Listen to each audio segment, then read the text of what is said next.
Good morning, স্বাগত জানাই আবার আমার একটা নতুন ব্লগ ভিডিওর সাথে। তো কেমন আছেন আপনারা? আশা করছি ভালো আছেন। আমি কিন্তু খুব ভালো আছি, সেটা অবশ্যই আপনাদের ভালোবাসায়। আপনাদেরকে একটা জিনিস দেখাচ্ছি, দাঁড়ান। লিচু গাছ এটা, হ্যাঁ, লিচু গাছে কত লিচু ফুল।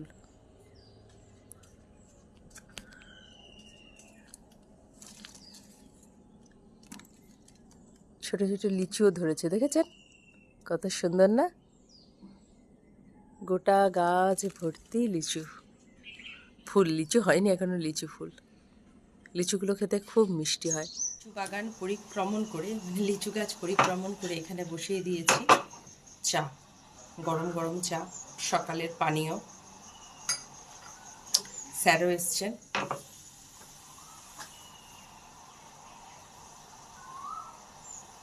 কোকিলের ডাক শুনতে পাচ্ছেন? শুনতে পাচ্ছেন? ঘুম থেকে উঠে দাদু মাজছে, এবার পড়তে বসবে।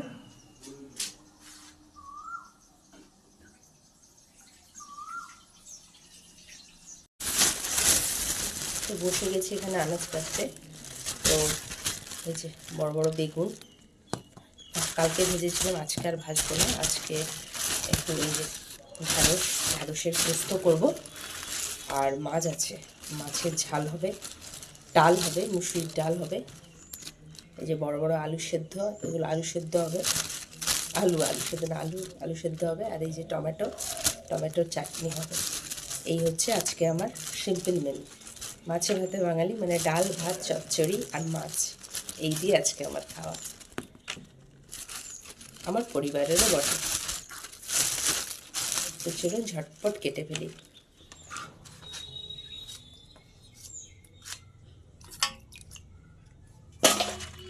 ঢ্যাঁড়সের সত্যি কথা বলতে, ঢ্যাঁড়স কিন্তু আমি ভাত চচ্চড়ি খেতে অত ভালো লাগে না।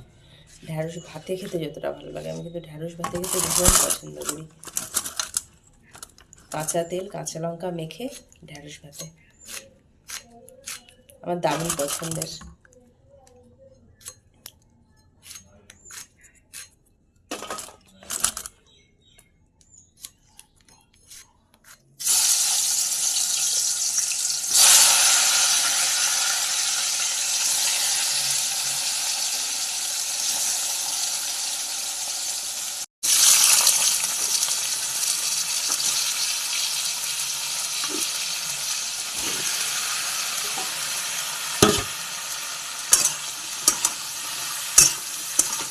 তো কমপ্লিট, রান্নাবান্না কমপ্লিট করে এই যে ছেলে রেডি হচ্ছে, স্কুল যাবে বলে খেতে বসবে।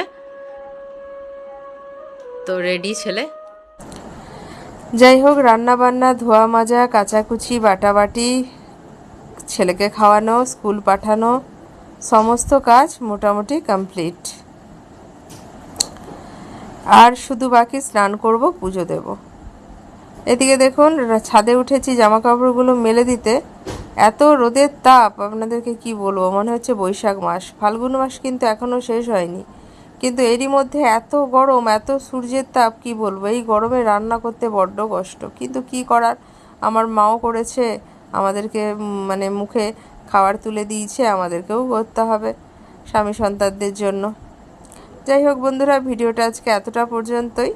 দেখা হবে আবার অন্য কোনো দিন অন্য একটা ভিডিওর সাথে। আমার চ্যানেলে যারা নতুন, অবশ্যই চ্যানেলটাকে ফলো দিয়ে দেবেন। আর আমার ভিডিওগুলো যদি ভালো লাগে, একটু শেয়ার দিয়ে আমার পাশে থাকবেন। আপনারা ভালো থাকবেন, সুস্থ থাকবেন। টাটা।